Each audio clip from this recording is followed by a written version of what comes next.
Pesantren BM.com membangun generasi Qur'ani produktif.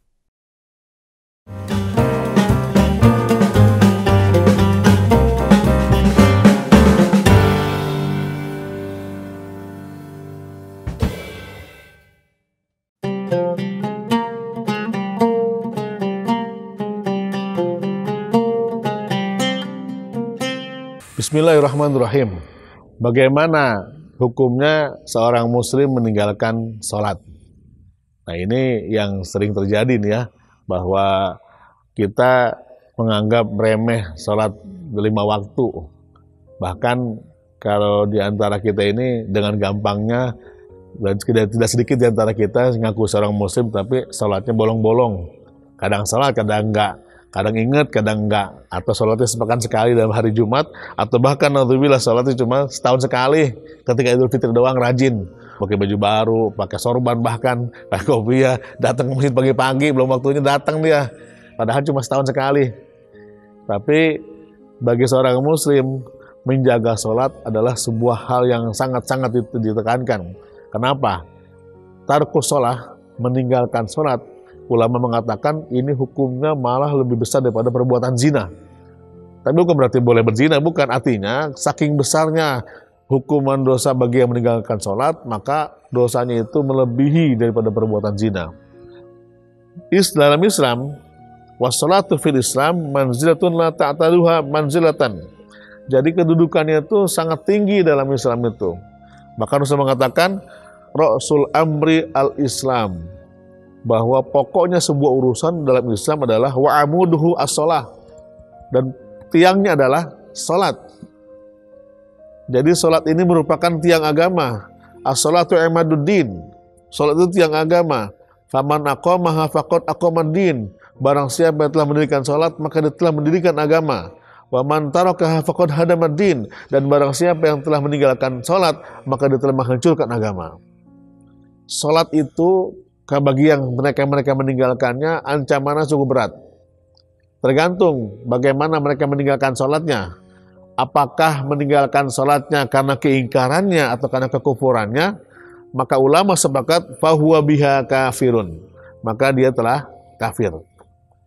Tapi kalau meninggalkan sholatnya karena takasulan, karena kemalasan atau karena kesibukan lain, fahuwa biha fasikun, maka dia telah fasik. Apapun sikap mereka dalam meninggalkan sholat, apakah karena keingkarannya ataupun karena kemalasannya, maka Allah Subhanahu wa Ta'ala menceritakan dalam Al-Quran, A'udzubillahi minasyaitonirrajim, ma salakakum fi saqar, qalu lam nakum minal musallin. Ketika para ahli neraka di dalam neraka, mereka ditanyakan, kenapa kamu masuk neraka Saqar? Mereka menjawab, lam nakum minal musallin, karena kami di dunia tidak melaksanakan ibadah sholat.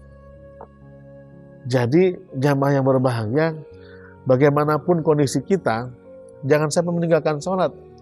Dalam fikihnya, kalau kita tidak mampu berdiri untuk sholat, maka boleh duduk. Kalau duduk tidak mampu, maka boleh berbaring. Berbaring tidak mampu, maka boleh dengan isyarat. Lalu dengan isyarat tidak bisa, maka disolatkan. Berarti dia sudah meninggal. Apalagi dalam keadaan kondisi musafir, kita jangan sampai meninggalkan sholat. Ya, terutama apalagi di bulan Ramadan nih ya, di bulan puasa nih. Puasa mah pada rajin gitu ya, sholatnya pada belang-belentong gitu ya. Sahur kepagian jam 2, jam 3 udah sahur karena subuhnya misalnya tidur lagi. Begitu tidur lagi subuhnya kesiangan, masih mending kesiangan, kadang-kadang enggak. Dianggap tidak waktunya sholat. Atau mohon maaf, lagi puasa nih, banyak di antara anak remaja nih biasanya nih, lagi puasa, mainnya di masjid, main kerambol. Begitu adzan dipegi gitu ya. Nah, ini kan tidak melaksanakan sholat, padahal anggapannya lagi lemes pak, lagi puasa. Jadi mereka melaksanakan satu kewajiban tapi meninggalkan kewajiban yang lain. Padahal disitulah keimanan seseorang dilihat daripada sholatnya. Rasul pernah mengatakan bainar rajuli wa bainal kufur tarkus shalah, bahwa perbedaan seseorang dengan seorang yang kafir itu adalah ketika dia meninggalkan sholat. Jadi untuk membedakan kita, seorang mukmin, seorang muslim dengan orang kafir adalah as-sholah, sholat. Gampang saja hukumnya, ketika dia tidak sholat, maka fahuwa biha kafirun. Nah, karena itu, karena ini adalah sebuah hal yang pokok bahwa merupakan bagian dari rukun Islam, kita tidak boleh dengan semena-mena, dengan segampangnya meninggalkan ibadah sholat. Sebisa mungkin seharusnya kita tidak boleh meninggalkan sholat bagaimanapun kondisi kita, apapun dari kondisi yang kita rasakan saat ini. Wallahu a'lam bishawab.